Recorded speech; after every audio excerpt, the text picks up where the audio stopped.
बाबुराम र माधव कुमार नेपाललाई यो ललिता निवास जग्गा प्रकरणमा डाम्ने हो भने केपी ओलीलाई गिरिबन्धु टी स्टेट प्रकरणमा डामिन्छ।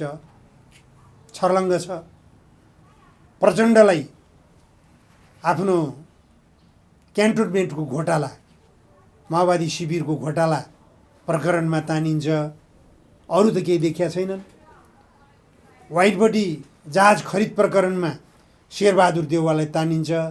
त्यस कारण यी कुनै पनि प्रकरणमा कोही पनि कारबाहीको दायरामा तानिँदैन। अब गगन थापाले त यो नेपालमा यदि एमसिसी सम्झौता भएपछि अमेरिकी सेना आयो भने, नेपालको स्वाधीनतामाथि तलमाथि पर्यो भने मलाई चारपाटे मुण्डन गरेर मेरो नागरिकता खोसेर म एक काठमाडौँको नागरिक हुँ, काठमाडौँबाट निर्वाचित सांसद हुँ, मलाई चारपाटे मुण्डन गरेर थानकोट पार गरिदिनु भनेर संसदमा बोल्नुभयो त। भारतीय मोहरा बन्न प्रतिस्पर्धामा सबै छन्।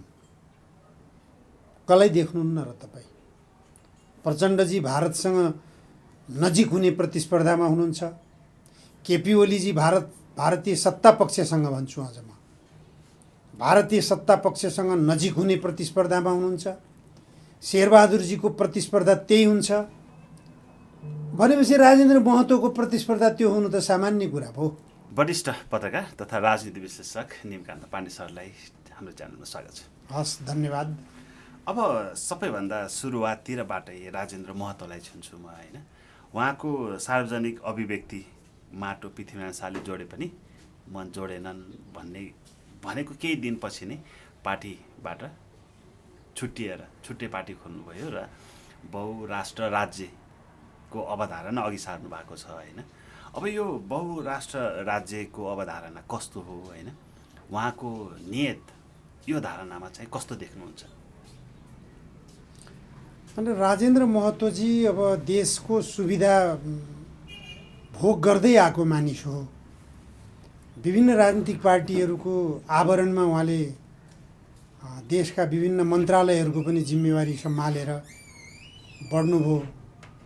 तर अहिले अन्तिममा गएर उहाँको पार्टी खुम्चिएको अवस्थामा छ र उहाँ स्वयं अब पार्टीको नेतृत्वमा पुग्न सकिँदैन कि अथवा सरकारको कुनै मन्त्री पद खान सकिँदैन कि भन्ने मानसिकताका साथ उहाँले के नयाँ गति समात्न खोज्नु भएको जस्तो बुझ्छु मैले। अब उहाँले अब छोटकरीमा भन्नुपर्दा, सबैले बुझ्ने भाषामा भन्नुपर्दा सिके राउतको गन्तव्यलाई पछ्याउन खोज्नु भएको जस्तो लाग्छ। किनभने उहाँले अहिले जे कुरा उठाइराख्नु भएको छ त्यो कुरा सिके राउतले विगतकालमा उठाएका हुन्। सिके राउत मूलधारमा आइसके। अब राजेन्द्र महतोजी मूलधारबाट सिके राउतको बाटोमा जाँदै हुनुहुन्छ। तर त्यसले उहाँलाई पनि कतै पुर्याउने होइन, अलिकति अस्थिरता पैदा गराउला तराई क्षेत्रमा, तराई क्षेत्रलाई अस्तव्यस्त बनाउला केही समयको लागि। तर दीर्घकालसम्म त्यसले उहाँलाई पनि फाइदा पुग्दैन र देशलाई र जनतालाई पनि फाइदा पुग्दैन। अब राजनीतिमा एकदमै अनुभवी, होइन, राजनीतिको रूपमा पहिचान बनाइसकेको एकजना नेताले यसरी पछाडि फर्केर फेरि त्यो आलोचनाको पात्र बन्ने, होइन, थाहा पाउँदै त्यो बाध्यता राजेन्द्र महतोमा कस्तो देख्नुहुन्छ? तपाईँले अनुभवी भन्नुभयो, मैले कच्चा राजनीतिक व्यक्तिहरू भन्छु। मैले हाम्रा राजनीतिक जति पनि नेतृत्व तहमा देखिएका नेताहरू छन्, कसैले पनि देशप्रतिको संवेदनशीलतातर्फ उनीहरूको ध्यान छैन। जनताको आवश्यकता के हो, जनताका समस्याहरूलाई कसरी सम्बोधन गर्ने भन्ने स्पष्ट दृष्टिकोण कसैमा पनि देखिँदैन। सबै राजनीतिक दलका नेताहरूको ध्यान कहाँ देख्छु भने मैले कसरी सत्ताको कुर्सीमा पुग्ने, आफूले सुविधा कसरी प्राप्त गर्ने, त्यो बाहेक अरू कुनै पनि ध्यान राजनीतिक नेताहरूमा देखिँदैन। अब राजेन्द्र महतोजीको पनि गतिविधिहरू त्यतैतिर मुखरित भइराखेका देख्छु म। अब आर्थिक पाटोले मात्रै यस्तो कदम चालेको हुनुपर्छ भन्ने तपाईँको ठम्याइ हो? आर्थिक पाटो मात्रै होइन, सुविधाको कुरा हो। अब त्यो राजनीतिक पद लिनु भनेको सुविधा मात्रै हो र त्यसबाट अब आर्थिक फाइदा त हुने नै भयो। सुविधा लिएपछि अहिलेको भ्रष्ट राजनीतिक प्रणाली नै भ्रष्ट छ। यो भ्रष्ट प्रणालीमा, भ्रष्ट निर्वाचन प्रणालीमा हरेक क्षेत्रमा भ्रष्टाचार व्याप्त छ।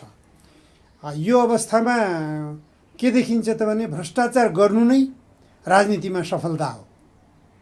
राजनीतिमा सफल मान्छेले भ्रष्टाचार गरेर अकुत सम्पत्ति कमाउन सक्छ र आफूलाई सुविधाभोगी बनाउन सक्छ। विलासितापूर्ण जीवन व्यतीत गर्नको निम्ति उसँग मनग्गे पैसा हुन्छ। यो सोचका आधारमा राजनीतिक प्राणीहरू अहिले चलिरहेका छन्। नेपालमा मात्रै होइन, यो छिमेकी देश जहाँबाट हामी बढी प्रभावित हुन्छौँ, भारत, पाकिस्तान भन्नुहोस्, बङ्गलादेश भन्नुहोस्, श्रीलङ्का भन्नुहोस्, यी जति पनि हाम्रा नजिकका देशहरू छन्, यी सबै देशहरूमा यस्तै गतिविधिहरू देखा परिराख्या अवस्था छ। यो अवस्थाबाट हाम्रा नेताहरू पनि प्रभावित भइराख्या देख्छु मैले।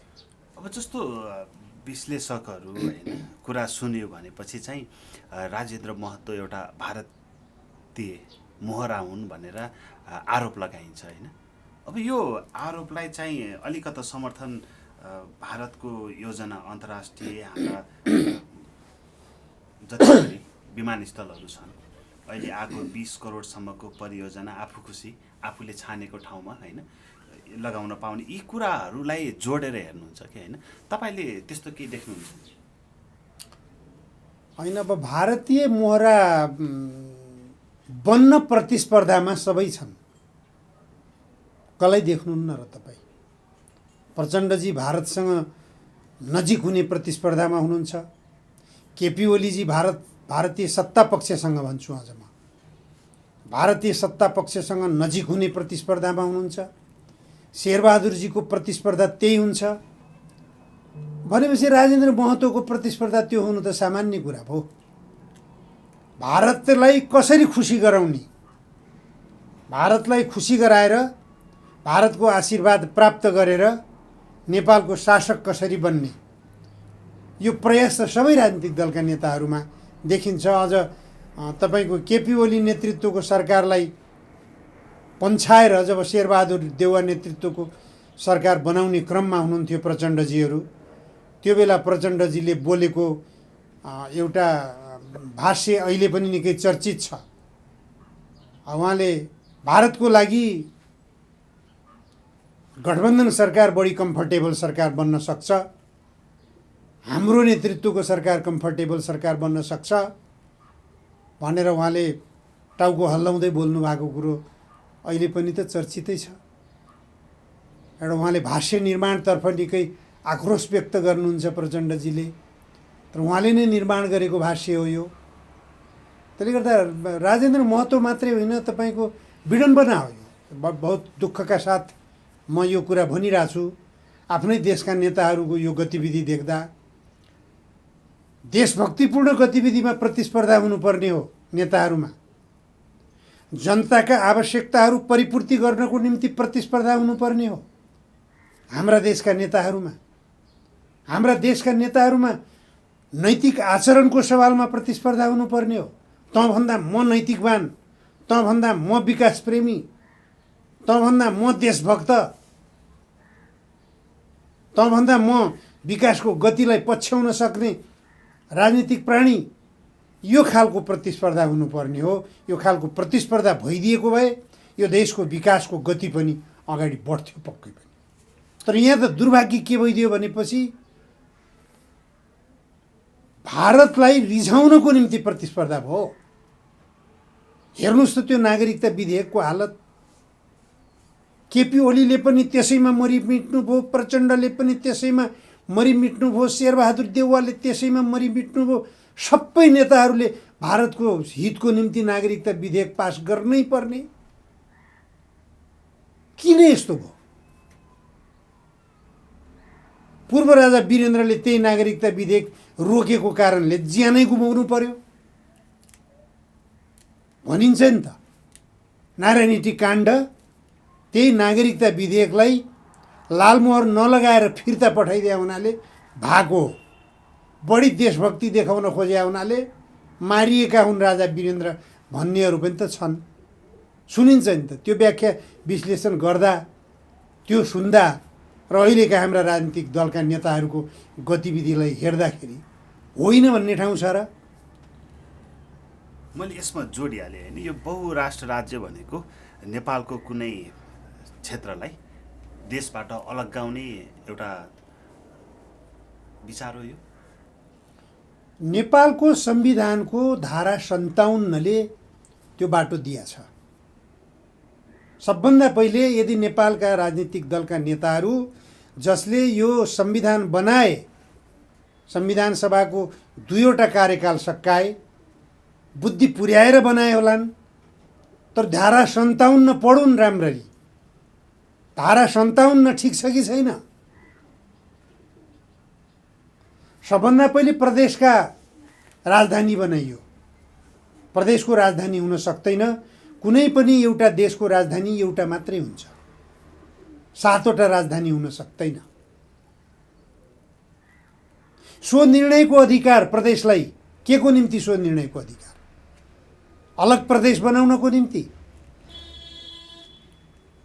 अलग देश राज्य टुक्र्याउनको निम्ति स्वनिर्णयको अधिकार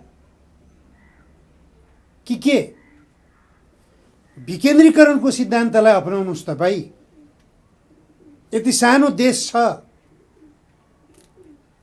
भारतको उत्तर प्रदेशको जनसङ्ख्या कति छ? 28 करोडको हाराहारीमा छ। हाम्रो देशको जनसङ्ख्या कति छ? 3 करोडको हाराहारीमा छ। 28 करोडको जनसङ्ख्या भएको एउटा प्रदेश छ भारतमा, उत्तर प्रदेश भन्छ जसलाई। 3 करोड पनि जनसङ्ख्या नपुगेको देशमा 8वटा सरकार छन्। आफै अनुमान गर्नुहोस् हामी कता जाँदैछौँ। 8वटा सरकार छन् अनि 7वटा प्रदेश बनाइया छ। यो देशलाई 7वटा प्रदेशमा विभाजित बनाइया छ अनि यी सबै प्रदेशलाई स्वनिर्णयको अधिकार संविधानमा सुरक्षित गरिएको छ। 8वटा राजधानी छन् यो देशमा। लुम्बिनी प्रदेशको राजधानी कहाँ हो? गण्डकी प्रदेशको राजधानी कहाँ हो? गण्डकी प्रदेशको केन्द्र कहाँ हो? लुम्बिनी प्रदेशको केन्द्र कहाँ हो? कोशी प्रदेशको केन्द्र कहाँ हो? केन्द्र भन्ने कि राजधानी भन्ने? राजधानी त एउटै मात्र हुनुपर्ने हो। नेपालको राजधानी कहाँ हो? काठमाडौँमा हो। लुम्बिनीको राजधानी कहाँ हो? यो देश टुक्र्याउने मानसिकता होइन। देश टुक्र्याउने योजनाका साथ यो सङ्घीयता जबरजस्ती लाद्न खोजिएको छैन। संविधानको धारा 57ले यही बाटो अपनाउन खोजेको छैन, देश टुक्र्याउने बाटो। अनि राजेन्द्र महतोले जेसुकै बोल्न सक्छन्, जे बोलेका छन् त्यो गर्न पनि सक्छन्। कुन ठुलो कुरो हो र? बिउ हामीले रोपेका छौँ, संविधानै बनाइसकेका छौँ भनेपछि त्यो संविधानले मार्गनिर्देश त गर्ने भयो। अब यसमा मलजल गर्नको लागि 20 करोडसम्मको परियोजनाहरू भारतले आफ्नो इच्छा अनुसार लगानी गर्न पाउने, योजना तर्जुमा गर्न पाउने, योजना छान्न पाउने, यसको मनसाय नै हो त। के देख्नुहुन्छ? बिल्कुल कस्तो मनसाय? आफ्ना हनुमानहरू जन्माउनको निम्ति यो योजना भारतको निम्ति फलिफाप हुन्छ। भारतको योजना त पटक पटक भारतका दिग्गज राजनीतिक व्यक्तिहरू, लेखकहरू, कूटनीतिक व्यक्तिहरूले पटक पटक सार्वजनिक गरिराखेका छन्। नेपाललाई सके सिक्किमको मोडेलमा नभए भुटानको मोडेलमा राख्ने भन्ने कुरो त उनीहरूको जगजाहेर छ। सिक्किमको मोडेलमा तान्नको निम्ति यो 20 करोडको योजना अत्यन्त प्रभावकारी हुनेवाला छ। 20 करोडको योजना प्राप्त गर्नको निम्ति भारतको झन्डा बोक्न पनि तयार हुनेवाला छन् नेपालका राजनीतिक नेताहरू। जसले नेपालको संसदबाट 5 करोड रुपियाँ पाउनको निम्ति मरिहत्ते गरेका छन्, यो 5 करोड रुपियाँ जसले पाउँदैनन् उनीहरू भारतीय दूतावासमा जानेछन् 20 करोड रुपियाँ पाउनको लागि। सांसदहरूकै लागि हो नि यो त।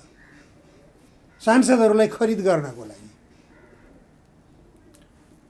भनेपछि यति स्पष्ट छ यो परियोजना, तर नेपालका नेताहरूले यसलाई त्यति गम्भीर रूपमा लिएको देख्नु। किन नलिनु? गम्भीर रूपमा लिएरै त गरे यो। कहाँबाट पाउने त चुनाव खर्च? यस्तो खर्चिलो चुनाव प्रणाली अप्नाइरहेछन् यिनीहरूले।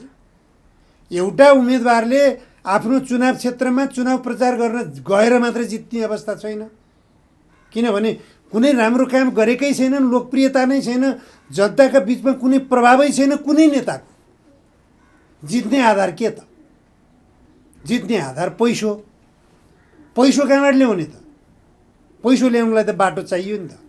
यही कुरो बुझेरै यो योजना लागू गरेका हुन्। यो योजना लागू गरिसकेपछि खै त नेपाली काङ्ग्रेसको समर्थन भयो, जनमत पार्टीको समर्थन भयो, राष्ट्रिय स्वतन्त्र पार्टीको समर्थन भयो, नेकपा एमालेको।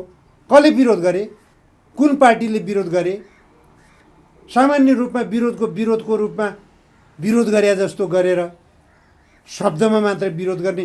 खै संसद अवरोध गरेको? खै संसदमा स्पष्टीकरण मागेको? सबैको समर्थन छ। त्यसले गर्दा सबै राजनीतिक दलका नेताहरूले यो कमाइ खाने भाँडो हो, यो भाँडो चाहिँ हामीलाई सुरक्षित राख्नुपर्छ भन्ने सोचेरै। नत्र सूर्यबहादुरले लागू गरेको 3 करोडको योजना, बाबुराम भट्टराईले त्यत्रो क्रान्तिकारी नेता बनेको, उथल पुथल 10 वर्षसम्म जनयुद्ध हाँकेको नेता, जसले आफूलाई अब्बल दर्जाको देशभक्त भनेर हिजो माओवादी युद्धमा जानुभन्दा पहिले बाबुराम भट्टराईले लेखेका लेखहरू हेर्नुहोस् त, उनले दिएका अन्तर्वार्ताहरू हेर्नुहोस् त, उनले लेखेका पुस्तकहरू हेर्नुहोस्। बाबुराम भट्टराई जति देशभक्त यो नेपालमा को छ र? कसैलाई पनि देख्दिनँ म त ती लेखहरूको आधारमा भन्ने हो भने। स्वयं बाबुराम भट्टराईजीले भन्नुहुन्थ्यो आफ्नो लेखमा, हाम्रो देशका नेताहरू यस्ता छन् जो भारतीय नागरिकभन्दा पनि बढी भारत भक्त बन्न खोज्छन् भनेर बोल्नुभएको थियो उहाँले। आज उहाँकै अभिव्यक्तिहरू, उहाँका अन्तर्वार्ताहरू, उहाँको दृष्टिकोण सबैभन्दा भारत भक्त देखिने गर्छ। फेरि यो दुर्भाग्य हो। अब अन्तर्राष्ट्रिय विमानस्थलहरूमा भारतको आँखा लागिरहेको भन्ने समाचारहरू, विश्लेषणहरू आइरहेको छ होइन?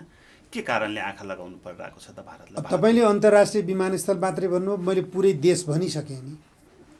उसले सिक्किम बनाउन खोजिरहेको छ, सकेसम्म सिक्किम बनाउने हो, सकिएन भने भुटान बनाउने हो। त्यसको निम्ति विमानस्थल मात्रै किन? यो 20 करोड लगानी प्रावधानले प्रत्येक प्रदेशलाई प्रभावित तुल्याउँछ। प्रत्येक प्रदेशलाई उसले खरिद गर्ने प्रयास गर्न सक्छ। कति हो र 20 करोड? एउटा प्रदेशमा 20 करोड रुपियाँ त्यो प्रदेशको मुख्यमन्त्रीलाई रिझाएर लगानी गर्न सक्छ भारतले। 20 साता 140, 1 अर्ब 40 करोड हो। कुन ठुलो कुरा भयो र? भारतको निम्ति 1.5 करोड रुपियाँ, 1.5 अरब भने त कुनै ठुलो कुरो भएन। 1.5 अरब लगानी गरेर प्रत्येक प्रदेशका मुख्यमन्त्रीहरूलाई आफ्नो मुठीमा राख्छ भारतले। यति सजिलो बाटो हामीले दिइरहेछौँ। एउटा विमानस्थलको कुरा के गर्नुहुन्छ? दिइसकेका छौँ हामीले, सबै दिइसकेका छौँ हामीले। नदी दिइसकेका छौँ। कुन नदी बाँकी छ अब? कोशी लगिसक्यो, गण्डक लगिसक्यो, महाकाली लगिसक्यो, कर्णाली लगिसक्यो, सेती लगिसक्यो, अरुण लगिसक्यो। कुन बाँकी छ अब? गण्डकी, कोशी, कर्णाली, मेची र महाकाली लेकर र बेसी बिउजाउँछन्, लहर लाखौँ उचाली। जुरुक्क उचालेर लैसक्यो भारतले। हामीले गीत मात्रै गाउने हो। त्यो गीत गाउने मान्छे, त्यो लेख्ने मान्छे पनि मरिगए बिचरा माधव घिमिरे। देशको अवस्था यो भयावह दुर्गतितर्फ गइराखेको छ। यसलाई नेपालका राजनीतिक दलका नेताहरूले नदेखे चाहिँ गर्छन्, होइन देखेका छन्, बुझेका छन्। एकले अर्कालाई यस्तै गतिविधिमा उछिन्ने प्रयास छ। देशको हितमा काम गर्ने प्रतिस्पर्धा छैन हाम्रा देशका नेताहरूमा। कुनैमा देख्नुहुन्छ देशभक्ति? नेपालको हितमा मैले काम गरेको छु भनेर यिनले जतिसुकै बोले पनि कुन नेताले देशको हितमा काम गरे लो भन्नुहोस् त? कुन नेताले बचाए नेपालको नदी? असमान सन्धि सम्झौता खारेज गरेर कुन नेताले देखायो? भारतसँग भएका असमान सन्धि सम्झौता खारेज गर्नेछौँ भनेर प्रत्येक कम्युनिस्ट पार्टीको घोषणापत्रले बोल्छ कि बोल्दैन? सबैले बोलेको कुरो हो यो। नेपाली काङ्ग्रेस बाहेक सबैले बोलेको कुरो हो। के कोशी सम्झौता समान सम्झौता हो? होइन नि त। गण्डक सम्झौता समान हो? होइन। महाकाली सन्धि समान हो? होइन। माथिल्लो कर्णाली सम्झौता समान हो? होइन। अरुण तेस्रो, पश्चिम सेती, अरुण चौथो, यी सबै सम्झौता समान छन्? छैन। सन् 50 को नेपाल भारत शान्ति तथा मैत्री सन्धि समान छ? छैन, असमान छ। किन यी असमान सन्धि सम्झौताहरूलाई सच्याउन समेत पत्राचार गर्न सक्दैनन्? को छ त देशभक्त? देशभक्तिको निम्ति यदि नेपालका नेताहरूले प्रतिस्पर्धा गर्ने भए, हिजो केपी ओलीले संसदबाट पारित मात्रै गरेका थियो, लिपुलेक, लिम्पियाधुरा र कालापानी फिर्ता ल्याउने भनेर नेपालको नक्सामै समेट्यो। त्यो फिर्ता ल्याउनको निम्ति अहिले प्रचण्ड नेतृत्वको सरकारले भारत सरकारलाई पत्राचार मात्रै गरोस् त। पत्राचार मात्रै। केपी ओलीभन्दा म एक कदम अगाडि बढेर देशभक्ति भावना देखाउँछु। देखाइदिउन् न, सक्छन्, हिम्मत छ। अब आउने प्रधानमन्त्री माधव नेपाल, शेरबहादुर देउवा देखाउलान् कसैले? असम्भव कुरा। आशै नगर्नुहोस्। जब प्रचण्डले गर्दैनन् भने माधवले गर्लान्। प्रचण्ड र माधवले केपीले गर्दैनन् भने शेरबहादुर देउवाले गर्लान्। कोसँग आश गर्ने हामीले? त्यसले गर्दा मैले भने नेपाललाई बर्बाद गर्नको निम्ति प्रतिस्पर्धामा छन् नेपालका नेताहरू। अब जस्तो भारतसँगको यो नेपाल सम्बन्धको विषयमा त रह्यो, अहिले अलि बढी चर्चामा चलेको विषय चाहिँ एमसिसीको कुरा उठिरहेको छ होइन। एमसिसीको विषयमा त थुप्रै कुराहरू गरे हाम्रो प्रचण्ड समेतले पनि होइन। अहिले आएर ठ्याक्कै त्यसको जवाफमा अमेरिकी कानुन नै लागू हुने भन्ने कुराहरू बजारमा आए होइन।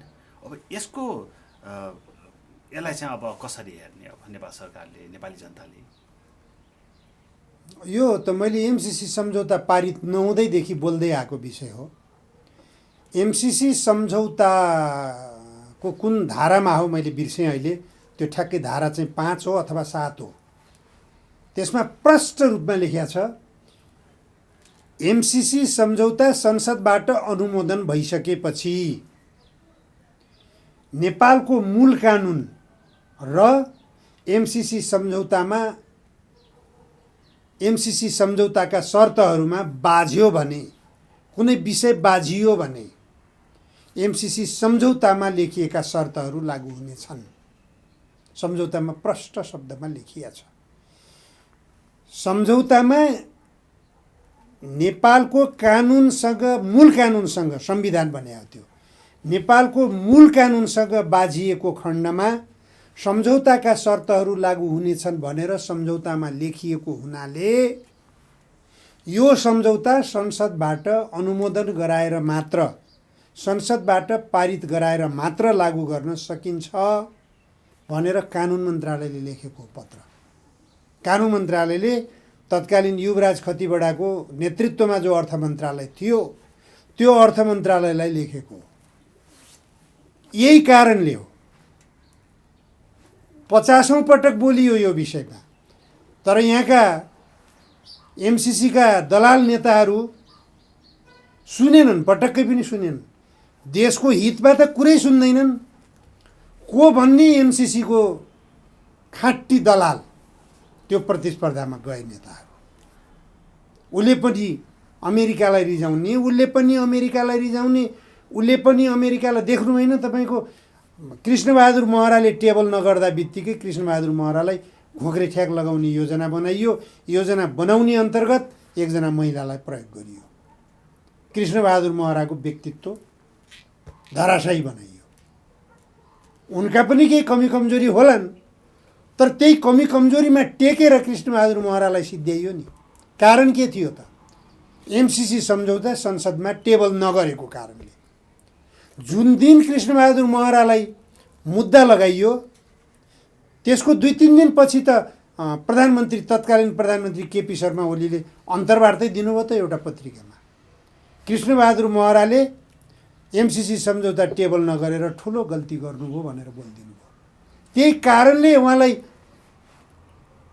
सभामुख पद गुमाउनु परेको हो भन्ने खालको अभिव्यक्ति केपी ओलीको थियो। त्यो छर्लङ्ग छ। त्यसले गर्दा अहिले एमसिए नेपालले सबैको आँखा खोलिदिएछ।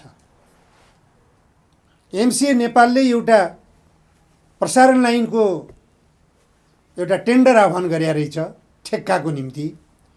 त्यो टेन्डरमा विभिन्न ठेकदार कम्पनीहरू आए। अब ठेक्का पट्टाको नेपाल कानुनले एउटा स्पष्ट व्यवस्था गरेको छ नेपालको कानुनमा कि जसको कम अङ्क छ त्यसलाई छनौट गर्ने। प्रतिस्पर्धी कम्पनीहरूमध्येमा कम बोल्ने आर्थिक पक्षलाई ध्यान दिएर यसतर्फ ध्यानाकर्षण गरिएको हो। तर एमसिए नेपालले के गर्यो त भनेपछि कम अङ्क भएकोलाई नेपालको कानुन बमोजिम गर्नुपर्ने निर्णय गरेन। अनि सुप्रिम कोर्टमा गयो ठेकदार। अन्यायमा परेको ठेकदार कम्पनी त जाने भयो नि त।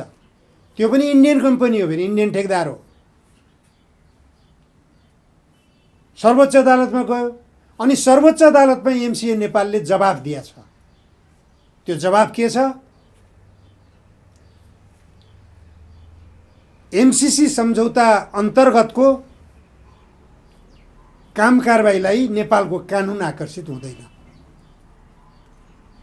त्यसकारण एमसिए नेपालले गरेको काम एमसिसी मातहतको काम हो।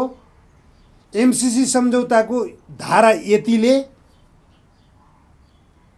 एमसिए नेपाललाई नेपालको कानुन मान्नुपर्ने बाध्यता छैन भनेर सर्वोच्च अदालतलाई लेखेर दिएछ।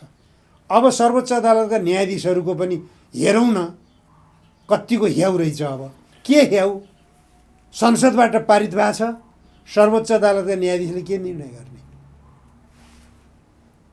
नेपालको कानुन बाँझिएको कुराहरू नेपालको संसदले पास गर्न मिल्दैन।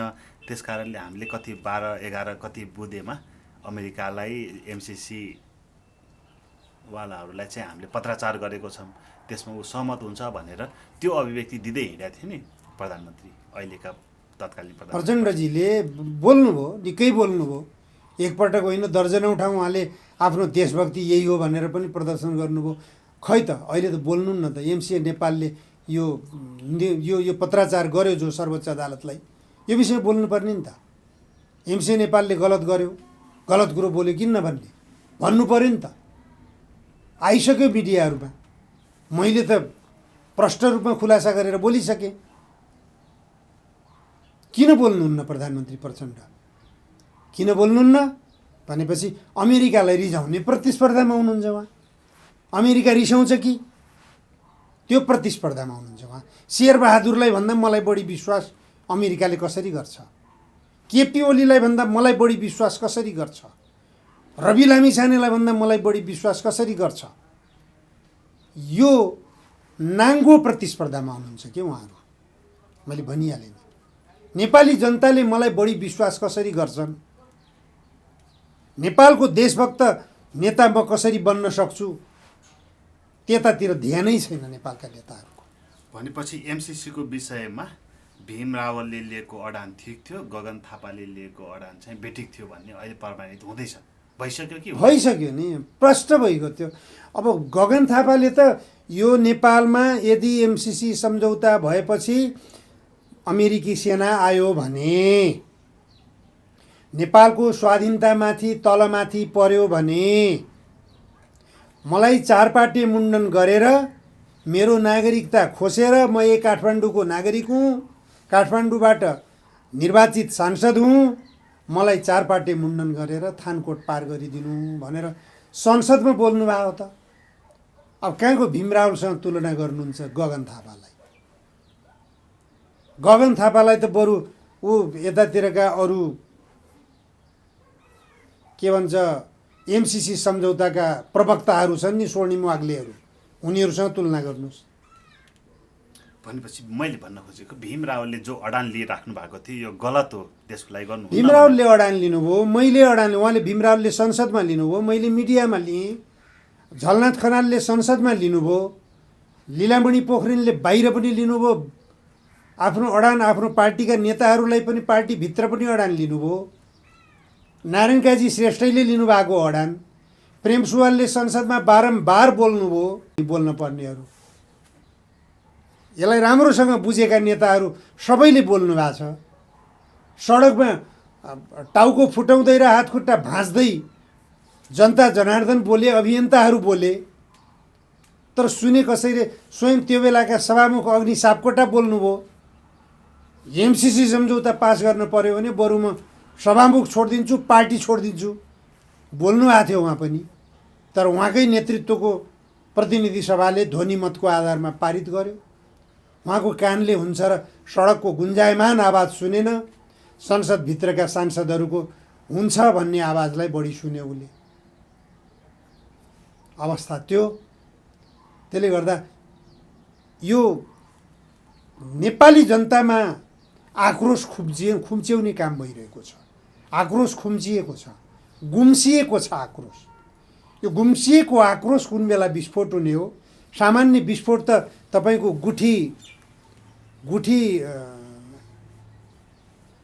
बाट पीडित जनता दाङमा आन्दोलित भइरहेछन्। गुठी किसानहरू लगातार आन्दोलनमा छन् दाङमा, किसानहरू। त्यही किसिमबाट तपाईँको दुग्ध किसानहरू, उखु किसानहरू लगायतको किसानहरू पनि आन्दोलित भइराखे हामीले देखिराखेकै हो। वित्तीय क्षेत्रबाट पीडित किसानहरू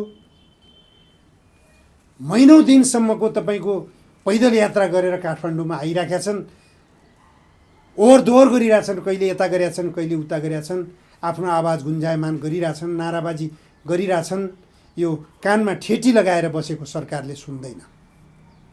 यो गुम्सिएको आवाजले कुनै पनि बेला तत्कालीन अवस्थामा भ्रष्टाचारको विरुद्धमा अभियान थाल्ने क्रममा भ्रष्टाचार विरुद्धको आवाजलाई सुन्दै नसुनेपछि अन्तिममा गएर कुख्यात भ्रष्टाचारीहरूको अखाडा एनसेलको मुख्यालयमा गएर बम विस्फोट गरेको थियो तत्कालीन विप्लव नेतृत्वको नेकपाले। त्यस्तै बम विस्फोटका गतिविधिहरूमा जनतालाई उत्प्रेरित गर्दैछ अहिलेको सरकारले। बम विस्फोट गरेपछि मात्र कानले सुन्छ यो सरकारले, आँखाले देख्छ यो सरकारले, 2-4 जनाको रगत बगाउन चाहेको छ यो सरकारले। त्यसकारण जनताको आवाज सुनिरहेको छैन। जनताको शान्तिपूर्ण आवाज नसुन्नु भनेको जनतालाई जबरजस्ती हिंसात्मक गतिविधितर्फ धकेल्ने सरकारको प्रयास हो। त्यही प्रयास अन्तर्गत अस्ति गएन तपाईँको संसद भवनभित्र प्रवेश गरेनन्, संसद परिसरभित्र जनता प्रवेश गरे, वित्तीय क्षेत्रका पीडित जनता। तिनलाई किन कारबाही गरेनौ, तिनलाई डन्डा किन बर्साएनौ, तिनलाई गोली किन बर्साएनौ भनेर त्यहाँका सुरक्षाकर्मीहरू 32 जनालाई त्यहाँबाट सरुवा गर्यो सरकारले। कति बुद्धिमानी काम हो भन्नुहोस् त। पुलिसलाई त धन्यवाद दिनुपर्छ। त्यहाँ जो 32 जना पुलिसहरूले सुरक्षाको काम दिइरहेका थिए उनीहरूले जनतामाथि दमन गरेनन्। किन दमन गरेनन् सोच्नु पर्यो नि त। ती जनता, ती 32 जना पुलिसहरू मध्येमा कसैका बाउआमा पनि थिए कि? पुलिसहरू भने त न्यून वैतनिक कर्मचारी न हुन्। न्यून वैतनिक कर्मचारीका बाउआमाहरू वित्तीय क्षेत्रबाट पीडित नहोलान् र नेपाल प्रहरीका जो न्यून वैतनिक कर्मचारीहरू छन्, तल्लो तहका कर्मचारीहरू छन्, प्रहरीहरू, सशस्त्र प्रहरीहरू, नेपाली सेनाका तल्लो तहका सैनिकहरू, उनीहरूका बाउआमाहरू गाउँ गाउँमा पीडित होलान् कि नहोलान्? सत्ता सञ्चालक राजनीतिक नेताहरूले गम्भीरतापूर्वक समीक्षा गर्नुपर्छ। यो गम्भीर विषय हो। यो जस्तो तपाईँले मिटर ब्याज पीडितहरूको कुरा बोल्नुभयो होइन, मिटर ब्याज पीडितहरूलाई चाहिँ उचाल्ने माओवादी हो भनेर पनि आलोचना आइरहेको छ कि माओवादीले उचाल्दैमा यो मिटर ब्याज पीडितहरूको आन्दोलन उक्लिएको? होइन, विगत 1 वर्षदेखि तपाईँको दुर्गा प्रसाईले वित्तीय क्षेत्रका पीडित जनताको आवाज मुखरित गरिरहेछन्। उनले राष्ट्र पुनर्स्थापनाको आवाज पनि बोले, हिन्दू धर्म सापेक्ष मुलुकको कुरा पनि उठाए। त्यसकारण दुर्गा प्रसाईको आन्दोलनलाई कसरी कमजोर गराउन सकिन्छ भन्ने प्रयास विभिन्न राजनीतिक दलका तर्फबाट पनि भयो। यो प्रष्ट रूपमा बुझिन्छ। एकजना मैले मणिराम गेवाली हो के अरे, नेकपा माओवादीका कार्यकर्ता हुनुहुन्छ। उहाँले संयोजन गरिराख्नु भएको छ। अहिले वित्तीय क्षेत्रका पीडित, जो लघुवित्तका पीडित भनेर उहाँले समेटिराख्नु भएको छ। ती जनताको आवाजलाई कमसेकम सरकार समक्ष पुर्याउन प्रयास गर्नुभयो उहाँले। यो त राम्रो काम हो।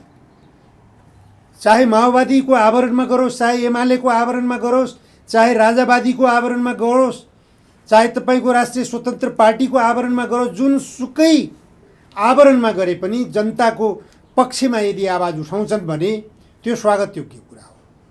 तर त्यो आवाजलाई जनताले सरकारले सम्बोधन गर्नु पर्यो। जनताको आवाज हो यो, जसले सुकै उठाओस्। पूर्व राजाले उठाए पनि, राष्ट्रिय प्रजातन्त्र पार्टीले उठाए पनि त्यो जनताको आवाज उठिरहेको छ। त्यो आवाजलाई सम्बोधन गर्ने कसले त? सरकारले हो। अझ अहिले कसको नेतृत्वको सरकार छ? प्रचण्ड नेतृत्वको सरकार छ। प्रचण्ड नेतृत्वको सरकार, प्रचण्ड माओवादी नेता प्रचण्डले जनयुद्धमा जानुभन्दा पहिले उहाँले तत्कालीन प्रधानमन्त्री शेरबहादुर देउवाको टेबलमा पेश गरेको 40 बुँदे मागपत्रको 32औं नम्बर बुँदामा यिनै मागहरू छन् जो अहिले दुर्गा प्रसाईले उठाइरहेका माग छन्। यी माग सम्बोधन गर्न प्रधानमन्त्री प्रचण्डलाई केले रोक्यो? अहिले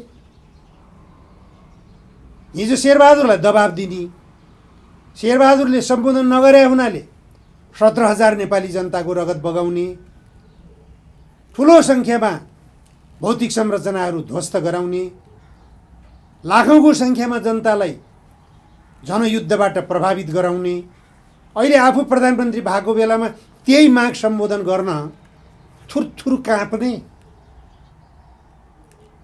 किन त? प्रश्न नेपाली जनताले प्रधानमन्त्री प्रचण्डसँग सोध्न पाउने कि नपाउने? जस्तो यो आर्थिक अवस्थाको कुराहरूमा आउँदाखेरि मिटर ब्याज पीडितहरूको विषय उछाल्नुपर्ने एउटा मुख्य कारण होइन, यो आर्थिक चलखेलमा संलग्नहरू यति साह्रै बलिया छन् कि सरकारलाई पनि यिनीहरूलाई कारबाही गर्न चाहिँ अप्ठ्यारो पर्छ। त्यस कारणले ब्याकअपको लागि एउटा ऊर्जा लिनको लागि चाहिँ मिटर ब्याज पीडितहरूलाई उठाइएको भन्ने कुराहरू उठेको थियो होइन। यसमा रवि लामिछानेको नाम पनि जोडेर आउँछ कि रवि लामिछानेलाई कारबाही गर्नको लागि यो यति धेरै प्रपञ्च रच्नु पर्थ्यो त सरकारलाई? कुन प्रपञ्च? मिटर ब्याज पीडितहरूको प्रपञ्च नभनौँ, यो अवस्था सिर्जना गर्नुपर्छ। रवि लामिछानेलाई कारबाही गर्नको निम्ति यो मिटर ब्याजीहरू आन्दोलित भएको त होइन नि त। मात्र रवि लामिछाने त जीवी राईसँग जोडियो। जीवी राईले जो सहकारीहरूलाई, सहकारीका निक्षेपकर्ताहरूलाई सिद्ध्याएर लुटेर आफू अहिले बेपत्ता भइरहेछन् र जीवी राईसँग रवि लामिछानेको घनिष्ठता के हो? उनले सञ्चालन गरेको ग्यालेक्सी 4K टेलिभिजनमा भएको लगानी र त्यसबाट आर्थिक लाभ रवि लामिछाने लिएको पक्ष के हो? त्यो विषयमा रवि लामिछाने पनि ती लुटिएका सहकारीहरूसँग जोडिएको छ कि भन्ने विषयमा छानबिन दायरामा तानिएका हुन्। उनी तानिएका छन्। त्यो छानबिनले के निष्कर्ष निकाल्ने हो त्यो भोलिका दिनले स्पष्ट पार्दै जाला। तर अब तपाईँले एउटा आर्थिक पक्षको कुरो उठाइहाल्नु, आर्थिक पक्षको कुरो उठाइरहँदाखेरि मलाई एउटा झलक्क सम्झना भयो। तपाईँको अहिले 7 खर्ब भन्छ, 7 खर्ब आयात घट्यो रे 6 महिना बिचमा। 7 खर्बको आयात घट्यो रे। किन घट्यो होला? के कारणले घट्यो होला? घट्नुमा निर्यात बढेर घट्या हो कि अथवा उत्पादन बढेर घट्या हो कि? होइन,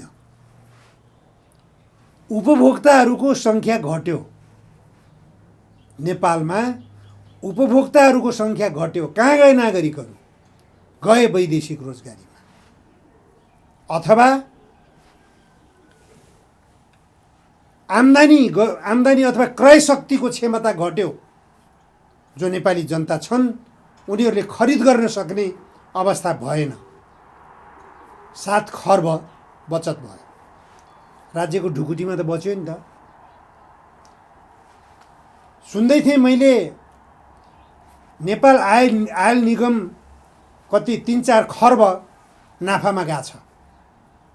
नेपाल आयल निगम कसरी नाफामा गयो? नेपाली जनतालाई पेट्रोलियम पदार्थ बेचेर होइन, अरू कुनै कारणले नाफामा गएको छ। कुनै उत्पादित वस्तु बेचेर अर्थतन्त्रलाई धान्नको निम्ति नाफामा गएको हो। नेपाली जनतालाई लुटेर आयल निगम नाफामा गयो। सुन्दैछु मैले नेपाल विद्युत प्राधिकरण 16 अर्ब घाटामा गयो अरे। 1 वर्षको आँकडामा म जाँदैछु। 16 अर्ब घाटामा नाफामा गएको छ अरे नेपाल विद्युत प्राधिकरण। कसरी नाफामा गयो? नेपाली जनतालाई महँगोमा विद्युत उत्पादन गर्न बाध्य गराएर। यही त हो। अरू तमाम निकायहरूलाई हेर्नुहोस् तपाईँ, सरकारबाट सञ्चालित निकायहरू। नेपाल बैंक लिमिटेड अर्बौँ नाफामा गइरहेछ। राष्ट्रिय वाणिज्य बैंक अर्बौँ नाफामा गइरहेछ। कृषि विकास बैंक अर्बौँ नाफामा गइरहेछ। नेपाल टेलिकम अर्बौँ नाफामा गइरहेछ। अझ खर्बौँमा जान्छ होला नेपाल टेलिकम। निजी क्षेत्रको एनसेलको नाफा प्रकरणलाई मात्रै हेरेर पनि नेपाल टेलिकमको नाफा हामीले आकलन गर्न सक्छौँ। उनीहरूले वार्षिक प्रतिवेदनमा पेश गरेको तथ्याङ्कबाट पनि हामी अनुमान मात्रै होइन स्पष्ट हुन सक्छौँ नाफामा कसरी गइरहेछन्। अनि निजी क्षेत्रमा सञ्चालित ब्याङ्कहरू हेर्नुहोस्, प्रत्येक ब्याङ्कहरूको वासलात हेर्नुहोस्। प्रत्येक ब्याङ्कहरूले वर्षमा यति खर्ब मुनाफा, यति 20 खर्ब, 30 खर्ब, 50 खर्ब मुनाफा देखाइराखेका हुन्छन्। कसैका अर्ब छन्, कसैका खर्ब छन्। कहाँबाट भएको छन्? जनतालाई लुटेर हो कि होइन? नेपाल टेलिकमले नाफा कहाँबाट कमायो? नेपाल टेलिकमले सञ्चालन गरिरहेको इन्टरनेट, टेलिफोन र मोबाइल नेपाली जनताले प्रयोग गरे बापतमा। अलि सस्तोमा दिए के हुन्छ नेपाली जनतालाई? नेपाल टेलिकमको नाफा घट्छ। हो, नेपाल टेलिकमको नाफा घटे पनि जनताले त लाभ पाउँछन् नि त। अलिकति भए पनि राहत पाउँछन् नि त जनताले। ब्याङ्कहरूले अलिकति सस्तो ब्याजमा जनतालाई कर्जा दिए के हुन्छ? ब्याङ्कहरूको थोरै भए पनि आम्दानी घट्छ। घटे के हुन्छ? नेपाली जनताले राहत पाए के हुन्छ? थोरै ब्याजमा कर्जा पाए के हुन्छ? नेपाली जनताले पेट्रोलियम पदार्थ सस्तोमा पाए के हुन्छ? राम्रै होला नि त। नेपाली जनतालाई त राहत होला नि त। नेपाल आयल निगमलाई अलिकति घाटा होला, घाटा पनि नहोला, अलि थोरै नाफा होला, त्यो भइदिए के हुन्छ? धिक्कार छ। 10 वर्षसम्म नेपाली जनताको आमूल रूपान्तरणको निम्ति 17,000 नेपाली जनताको रगत बगाउने आन्दोलनको नेतृत्व गरेको प्रचण्डको नेतृत्वको सरकार छ। यति कुरा पनि सोच्न सक्नुहुन्न उहाँले? यति कुरा सोचेर नेपाली जनतालाई राहत दिने गरिकन निर्णय ल्याउन सक्नुहुन्न? किन होला? इच्छा शक्ति छैन, योजना छैन, दृष्टिकोण छैन। कसरी प्रत्येक वर्ष खर्बौं रुपियाँ मुनाफा गरिरहेछ विनोद चौधरीले? नेपाल राष्ट्रलाई राजस्व कति तिरिरहेछ त्यसले? खर्बपतिको सूचीमा सूचीकृत भएको छ। नेपालका सबै नागरिकहरूभन्दा बढी धनी भएर त खर्बपतिको सूचीमा सूचीकृत भयो होला। अरू सबै व्यापारीहरूले भन्दा बढी राजस्व तिर्नुपर्ने होइन नेपालमा त्यसले? विनोद चौधरीले तिरेछ कि छैन? हेर्नुभयो तपाईँले? अनि कारबाहीको डन्डा कसलाई बर्साउँछ? अरुण चौधरी के अरे विनोद चौधरीको भाइ अरुण चौधरीलाई। अरुण चौधरीले बाँसबारी छाला के अरे बाँसबारी छाला जुत्ता प्रकरणको जग्गा सम्बन्धमा म आएको हो। अहिले कुरा गर्दै गर्दा त्यहाँ पुगियो। तपाईँको विनोद चौधरीले त्यो बेला अरुण चौधरी एउटा 17-18 वर्षको उमेरको भाइलाई दस्तखत गर्न पठायो। योजनाकार त विनोद चौधरी हो नि त। अनि त्यो जग्गा जो जग्गामा अरुण चौधरीलाई पक्राउ गरियो त्यो जग्गाको स्वामित्व कसको नाममा छ अहिले, अथवा त्यसको भोग कसले गरिरहेछ, त्यो हेर्नु पर्दैन सरकारले। विनोद चौधरीको भोगमा छ। विनोद चौधरीकै योजनाबाट त्यो जग्गा प्राप्ति गरियो। विनोद चौधरीकै योजनाबाट प्राप्ति गरिएको जग्गा किन गरिएको रहेछ त? अहिले किन अरुण चौधरीको नाममा भएन त्यो जग्गा? किन बसन्त चौधरीको नाममा भएन त्यो जग्गा? विनोद चौधरीकै स्वामित्वमा किन आयो त्यो जग्गा? छर्लङ्ग छ नि त। तर विनोद चौधरीलाई कारबाहीको दायरामा तान्दैन फेरि सरकारले। किन तानेन? किन बयान गराएन सिआइबीले? किन बयान गराउँदैन अख्तियारले? किनकि ऊ नेपाली काङ्ग्रेसको सांसद हो, नेपाली काङ्ग्रेसको नेता हो। त्यसकारण नेपाली काङ्ग्रेसको नेता भएपछि जतिसुकै लुट बच्चाइ पनि हुन्छ।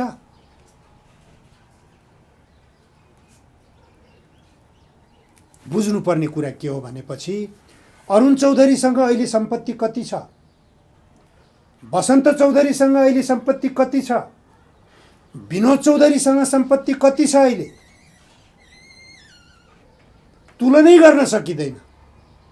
अरुण चौधरी र बसन्त चौधरीको सम्पत्तिसँग विनोद चौधरीको सम्पत्तिको तुलनै गर्न सकिँदैन। कहाँबाट आयो त त्यो सम्पत्ति विनोद चौधरीसँग? खोजी गर्नु पर्दैन राज्यले? खोजी गर्न सकिरहेको छैन राज्यले। त्यसकारण यस्ता खालका लुट धन्दा मचाएर अकुत सम्पत्ति कमाउनेहरूलाई राज्यले संरक्षण गरिरहेछ। नमुना विनोद चौधरी नै हो। अब संरक्षणको कुराहरू आउँदाखेरि ललिता यो निवास प्रकरणमा पनि व्यापारीहरू, किन्ने मान्छेहरू जेल गए होइन, सजाय भोगे। तर नीतिगत कामहरू गर्ने नेताहरू चाहिँ उम्किए। अब यसमा पनि जनताको चित्त बुझाइ थिएन।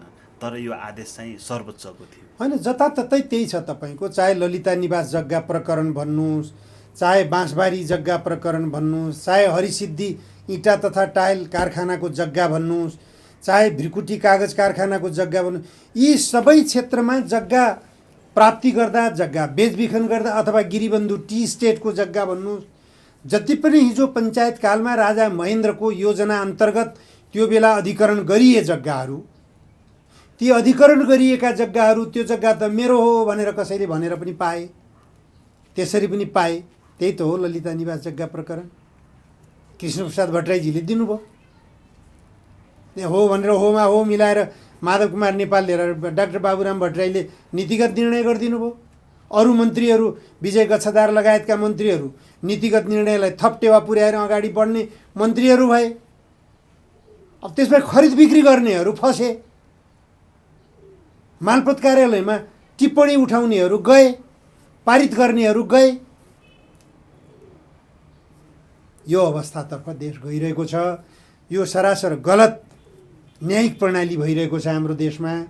अदालतले पनि, अदालतमा न्यायाधीशको कुर्सीमा बस्नेहरूले पनि विवेक पुर्याएर न्याय गरेको जस्तो देखिराखेको छैन। नीतिगत निर्णयकर्ताहरूलाई किन मुद्दामा नसमेटेको, किन बयान नलिएको भनेर सर्वोच्च अदालतले मार्ग निर्देश गरेको छ। अनि तपाईको मातहतको अदालतले बयान समेत गराउँदैन उनीहरूलाई। सिआइबीले घरमा गएर बयान गराउँछ, एउटा प्रतिवेदन लिए जस्तो गरेर बयान गराएको नाटक गर्छ। त्यसकारण यो तैचुक बैचुकको अवस्थामा राजनीतिक दलका नेताहरू, सबै नेताहरूले यो भ्रष्टाचार जन्ने काम गरेका छन्, जुन कारणले गर्दाखेरि एकले अर्कालाई संरक्षण गर्नुपर्छ। है, तैँले मलाई डामिस् भने तँलाई पनि यसमा म डाम्छु जस्तो अवस्था चाहिँ देखा परेको छ। बाबुराम र माधव कुमार नेपाललाई यो ललिता निवास जग्गा प्रकरणमा डाम्ने हो भने केपी ओलीलाई गिरिबन्धु टी स्टेट प्रकरणमा डामिन्छ। छर्लङ्ग छ। प्रचण्डलाई आफ्नो क्यान्टोनमेन्टको घोटाला, माओवादी शिविरको घोटाला प्रकरणमा तानिन्छ। अरू त केही देखिया छैनन्। व्हाइट बडी जहाज खरिद प्रकरणमा शेरबहादुर देउवालाई तानिन्छ। त्यस कारण यी कुनै पनि प्रकरणमा कोही पनि कारबाहीको दायरामा तानिँदैन। कुरो यो हो। भनेपछि प्रचण्डले जो अभिव्यक्ति दिइरहेको छन् भ्रष्टाचारमा छानबिन गरेर सबैलाई कारबाही गर्छु भन्ने, यो अहिले चाहिँ किन उठाउँछन्? सक्नुहुन्न, सक्दै सक्नुहुन्न। खै त ललिता निवास जग्गा प्रकरण, नक्कली भुटानी शरणार्थी प्रकरण, सुन तस्करी प्रकरण, पशुपतिको ज्वेलरी प्रकरण कहाँ गए त? फास्स न फुस्स भयो के र? व्हाइट बडी विमान खरिद प्रकरण, ओम्नी प्रकरण, गोगन रिसोर्ट प्रकरण। यो छानबिन आयोग गठन हुन्छ नि, यो छानबिन आयोगले गर्छ चाहिँ के? अब प्रतिवेदन पेश गरिन्छ, सिद्धिन्छ कुरो। अरू के गर्ने हो? केही पनि गर्दैन। उद्देश्य चाहिँ के हुन्छ यो छानबिन आयोग गठन गर्नुको चाहिँ? अब नेतृत्वलाई चित्त बुझाउने हो। जसले यो आयोग गठन गरे उनीहरूको आशय अनुसारको प्रतिवेदन पेश गरिदिने हो, अरू केही होइन। उनीहरूलाई चित्त बुझाउने। यस्तो देखियो नि हजुर, के गर्ने होला? तपाईँ आफै विचार गर्नुहोस्। मैले कुनै आयोग गठन गरेँ भने मेरो दोष देखाएर त्यो आयोगले प्रतिवेदन पेश गर्छ? असम्भव कुरो हो नि त। असम्भव कुरो भइराख्यो। त्यही हो। जस्तो यो न्यायिक कुराहरूमा अलि जनताले पनि चित्त बुझाउने, न्यायसङ्गत हुने तरिकाले निर्णय गर्नको लागि चाहिँ कस्तो अवस्था हुनुपर्छ अथवा के गर्नुपर्छ जस्तो लाग्छ? हुनु चाहिँ के पर्ने? होइन, अब यसमा त धेरै अब लामो विश्लेषण जानुपर्ने हुन्छ। हेर्नुहोस्, तपाईँ अब छोटकरीमा भन्दाखेरि के हुन्छ भनेपछि सबभन्दा मुख्य कुरो जनतालाई सुशासन कसरी दिने हो। सुशासनको प्रत्याभूति दिलाउनको निम्ति प्रचण्डले जो सुरुमा कदम चाल्नु भएको थियो, प्रधानमन्त्री बन्दा बित्तिकै उहाँको प्रशंसा त चुलिएको थियो नि, गृहमन्त्रीको प्रशंसा चुलिएको थियो नि। यिनै अघि हामीले जति चर्चा गऱ्यौँ, ललिता निवास जग्गा प्रकरण, नक्कली भुटानी शरणार्थी प्रकरण, सुन तस्करी प्रकरण, पशुपतिको ज्वेलरी, यिनै त आथे छानबिनको सतहमा। यिनले गर्दाखेरि नेताहरू त वात्तै माथि उठ्या थिए नि त। जनतामा त लोकप्रियता स्थापित भएको थियो नि त। तर कुनै पनि मुद्दामा परिणामदायी गतिविधि देखिएन। अब जनताले औल्याउँदै भ्रष्टाचारीहरू कारबाहीको दायरामा तानिएनन्। गाउँमा जनता लुटिएका छन्। 50औं लाखका बिटोहरू गृह मन्त्रालयको सेतो नम्बर प्लेटको गाडीमा ओसारिएको छ। नक्कली भुटानी शरणार्थी बनाएर तँलाई अमेरिका पठाउँछु भन्दै। ती पैसा प्रधानमन्त्रीकी पत्नी, गृहमन्त्रीकी पत्नी, प्रधानमन्त्रीको स्वकीय सचिव, अख्तियारका प्रमुख, नेपाल प्रहरीका आइजिपी सबैका नाम मुछिएका छन्। खोइ त, निर्ममता साथ कारबाहीको डन्डा अगाडि बढाउनु पर्ने हो नि त। सकेनन् प्रचण्डले, सकेनन् नारायण काजीले। जस्तो नारायण काजीको कुराहरू आउँदाखेरि रवि लामिछानेसँग पनि जोड दिएर आउँछ होइन? के व्यक्तिगत इगो छ यो दुईटामा? के को लागि इगो हो नि? म त देख्दिनँ के।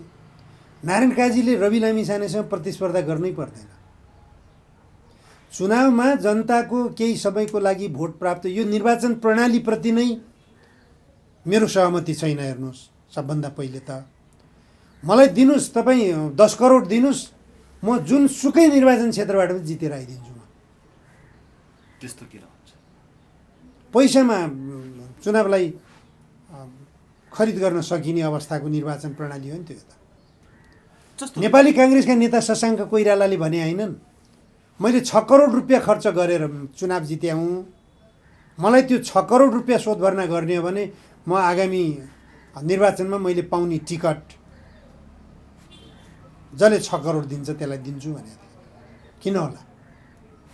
छर्लङ्ग छ नि। जस्तो प्रचण्डले जनताको मत पाएर चुनाव जित्नु भयो र होइन नि। शेरबहादुर देउवाको कुरा पनि शेरबहादुर देउवाले जनताको मत पाएर चुनाव जित्नु भएको हो।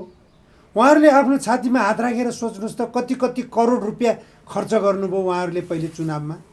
आफै समीक्षा गर्नुहोस्, आत्मसमीक्षा आफै गर्नुहोस् र सोच्नुहोस् यो निर्वाचन प्रणालीलाई यदि हामीले परिवर्तन गरेनौँ भनेपछि देश थप बर्बादीको खाडलमा भासिन्छ।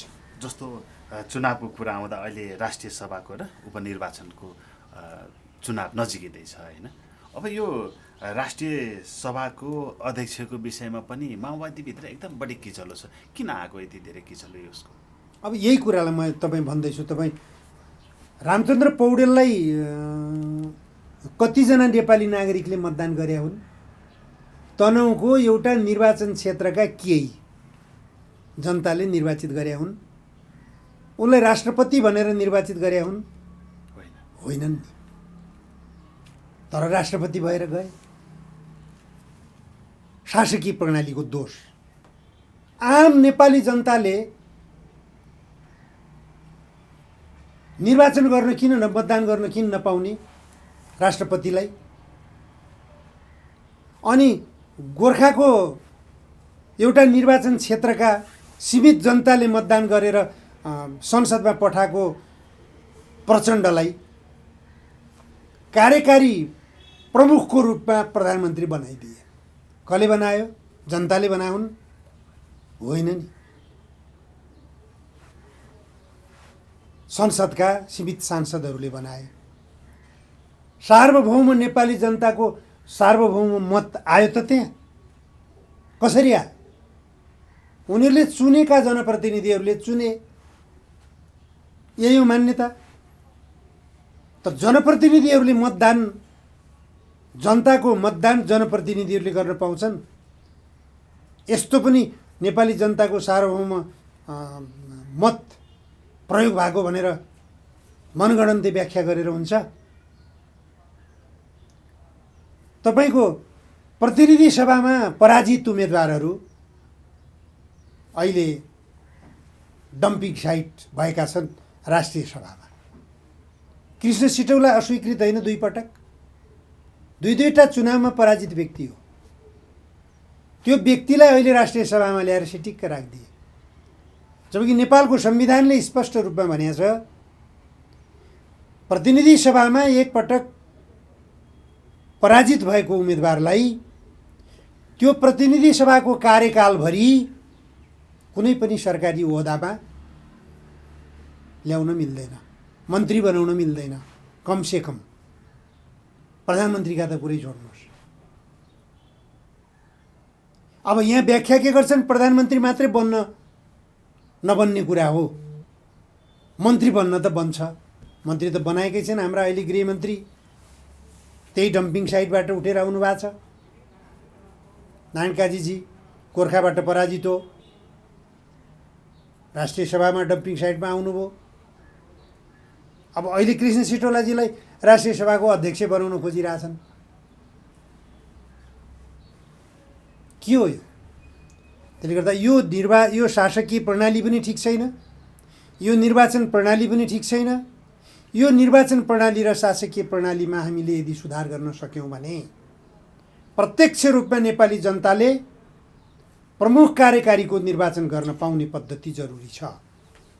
त्यो भनेको सार्वभौम सत्ता सम्पन्न नेपाली जनताको मत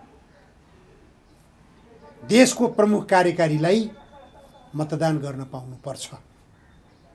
नेपाली जनताले चुन्न पाउनुपर्छ प्रमुख कार्यकारी। कुनै पनि व्यक्ति सांसद पदको निम्ति मत माग्न जनताका बीचमा जान नपर्ने प्रणाली सुरु गरौँ। त्यो भनेको समानुपातिक प्रणाली। पार्टीहरूको नाममा मतदान गर्छन् सार्वभौम नेपाली जनताले। कुन पार्टीलाई दिने? गठबन्धनका सवाल हुँदैनन् त्यो बेला। चुनावमा गठबन्धनको औचित्य छैन।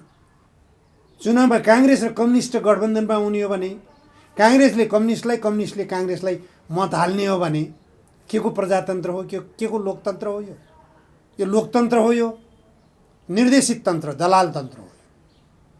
यो परिपाटीको अन्त्य हुनुपर्छ र सांसदहरूले मन्त्री बन्न नपाउने परिपाटी विकास गरौँ, ताकि सांसद बन्नको निम्ति पैसा खर्च गर्ने प्रतिस्पर्धा नहोस्। सांसदहरूको काम योजना तर्जुमा गर्ने र कानुन बनाउने, नीति बनाउने,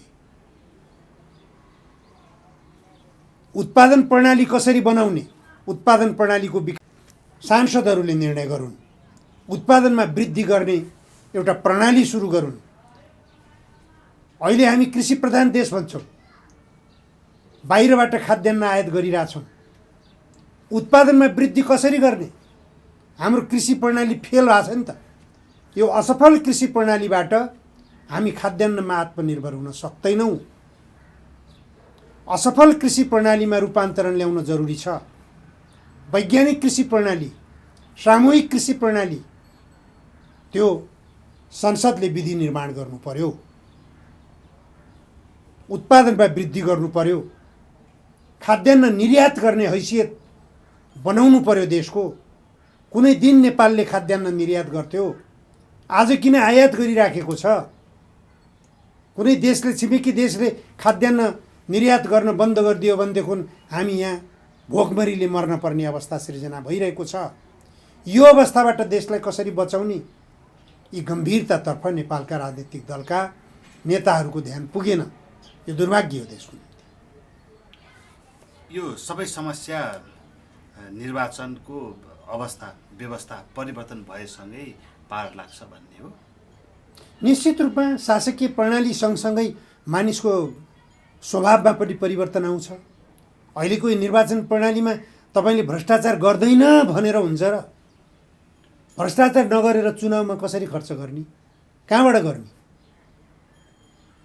त्यही भएर संसदमा प्रति सांसद संसद विकास कोषको नाममा 5-5 करोड रुपियाँ भागभण्डा गर्ने सहमति बनिराखेको छ। सांसदहरूले रियाल काटिराखेका छन्।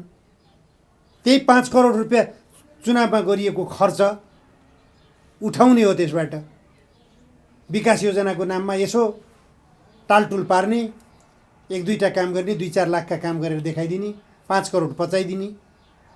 यही हो। विगत कालमा 10 करोड खाएकै हुन्। अब जस्तो अहिले उपनिर्वाचनको कुरा पनि आइरहेको छ होइन? यो उपनिर्वाचनमा अरू पार्टीहरूलाई भन्दा पनि अब राष्ट्रिय सभाको अध्यक्षमा माओवादीलाई जस्तै यो निर्वाचनमा चाहिँ रासोपालाई होइन चाहिँ बढी एकदमै परीक्षाको समय जस्तो गरेर सञ्चार माध्यमहरू विचार विश्लेषणहरू आइरहेको छन् होइन? रासोपाको परीक्षा किन हुन्छ यो निर्वाचनमा? यो हुतियारा नेताहरूले गरे चर्चा हो। यो हुतियारा नेताहरूले अब गठबन्धन बिना जित्न सकिँदैन भन्ने मानसिकता एउटा भइरहेछ। जनताको हितमा एउटा माखो नमार्ने, कुनै कामै नगर्ने, जनताको हितमा राष्ट्रिय स्वाधीनताको पक्षमा कुनै कामै नगर्ने, अनि एउटा रवि लामिछानेसँग थरथरी काँप्ने। जनताको हितमा काम गर्ने हो भनेदेखि त जनताले त्यसै मत दिन्छन् नि त। किन जान्छन् रवि लामिछानेको पक्षमा? जाँदैनन् नि। देखिया कुरा हो नि यो त। अहिले तपाईँको दुर्गा प्रसाईले उम्मेदवारी दिउन् त, रवि लामिछानेको भन्दा राम्रो ल्याउँछन् दुर्गा प्रसाईले। लोकप्रिय कसरी बन्छ मान्छे? जनताको आवाज बोलेर यति छिटै 1 वर्षभित्रै स्थापित राजनीतिक व्यक्ति जस्तो भाषै छैन दुर्गा प्रसाई। यसैसँग सबै डराइरहेछन्। हेर्नुहोस् त, नेकपा एमाले डराइरहेछ, नेकपा माओवादी केन्द्र डराइरहेछ, त्यही रासोपा डराइरहेछ, राप्रपा डराइरहेछ। सब थर्कमान भएको छन्। ऊ कुर्लिरहेछ। दुर्गा प्रसाईलाई कमजोर गराउनको निम्ति के गर्नुपर्छ? दुर्गा प्रसाईले जो जनताका आवाज उठाएको छ, ती जनताका आवाजलाई सम्बोधन गरिदिनु पर्यो। सरकारमा भएको पार्टीले, सरकारमा भएका राजनीतिक दलका नेताहरूले गम्भीर बन्ने, छलफल गर्ने। कति छ र लघुवित्त सहकारी मिटर ब्याजीहरूबाट पीडित जनताको कर्जा कति छ र? त्यो तथ्याङ्क सङ्कलन गर्ने उनीहरूलाई मिनाहा गरिदिने कुरै सिद्धियो। कुनै ठुलो कुरो छैन। यी लुटिएका कम्पनीहरू जति पनि छन्, देश लुटिरहेका कम्पनीहरू जति पनि छन्, ती लुटिरहेका कम्पनीहरूलाई कम लुट, मूल्य घटाइदिनु पर्यो।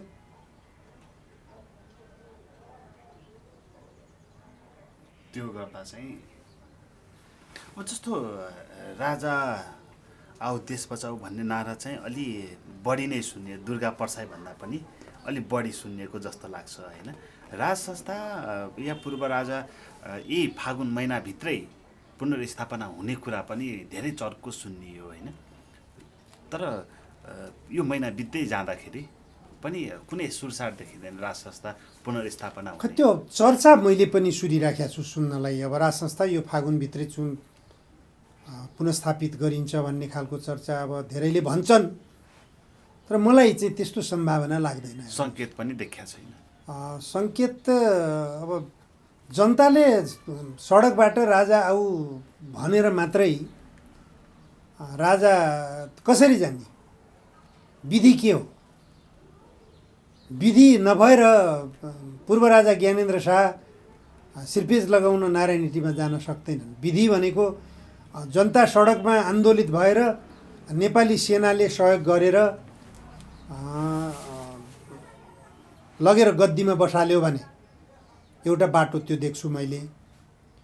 अर्को बाटो भनेको त अब संसदबाटै निर्णय गरेर 2/3 बहुमतले निर्णय गरेर ल अब राज संस्थालाई पुनस्थापित गरौँ भनेर 2/3 बहुमतले निर्णय गरेछ भने त्यो अवस्थामा राजावादीहरू आउनु पर्यो। पहिले 2/3 बहुमत पुर्याउनु पर्यो राजावादीहरूले। यी दुईटा बाहेक अर्को बाटो त म विकल्प देख्दिनँ। राजा आफै जम्प गरेर जाने कुरो भएन। राजाले आन्दोलन गरे पनि छैनन्। राजाले मलाई राजगद्दीमा राखदेऊ, मलाई मेरो सिर्पेज फिर्ता देऊ भने पनि छैनन्। राजाले त भनेछन् जनतामा असन्तुष्टि व्याप्त भयो, जनताका आवश्यकताहरू पुरा गर्न सकेनौ, राजनीतिमा परिवर्तन आएर मात्र हुँदो रहेनछ, जनताका आवश्यकताहरू सम्बोधन नगर्ने जनतामा परिवर्तन भएन भने राजनीतिमा आएको परिवर्तनले मात्रै कुनै जनतालाई सन्तुष्टि दिन सक्दो रहेनछ। देश शक्ति केन्द्रहरूको क्रीडास्थल बनिराखेको छ। यिनै कुरा त बोलेका छन् राजाले। यिनै पूर्व राजा ज्ञानेन्द्रले बोलेका कुराहरू बेठिक हुन् कि ठिक हुन्? कुरा त ठिक छन् नि त। ठिक हुन् भने यिनी कुरालाई सम्बोधन गर। म त यही भन्छु राजनीतिक दलका नेताहरूलाई, तिमीहरूले सम्बोधन गर्ने हो भने राज संस्था पुनस्थापना भए जस्तै त भयो नि जनतालाई त। राज संस्था पुनस्थापना भएपछि गर्ने के हो त राजाले? त्यही हो, जे बोलिराखेका छन् त्यही त गर्लान्। तर गराउने कोबाट हो? गराउनलाई फेरि यिनै राजनीतिक दलका नेताहरूबाट हो। यिनै राजनीतिक दलका नेताहरू मिलेर गरे भयो नि त। राजा आएर काम गर्ने त होइन राजाले। राजाले यति राम्रो कुरा गर्दा गर्दै पनि दरबार हत्याकाण्डको विषय फेरि छानबिन हुन्छ भनेर कोड्लिन्छन् होइन नेताहरू। छानबिन गर्नु सबभन्दा राम्रो हो। सम्बोधन हुती भएको भएपछि त गर्नुपर्ने हो। जति बेला प्रचण्डहरू खुला राजनीतिमा आउनुभयो त्यति बेलै दरबार हत्याकाण्डको छानबिन आयोग गठन गर्नु पर्थ्यो।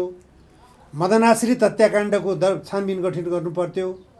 त्यसपछि गिरिजाप्रसाद कोइराला मरे, उनको मृत्यु कसरी भयो त्यसको छानबिन गर्नु पर्थ्यो।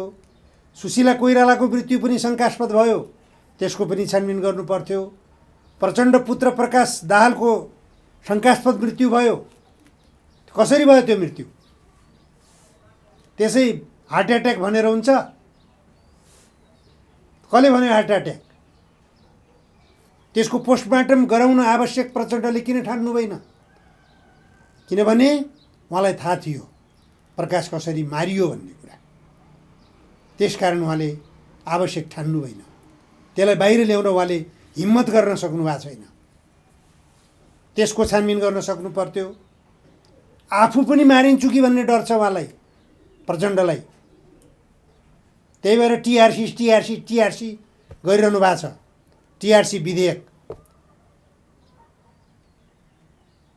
सत्य निरूपण तथा मेलमिलाप आयोग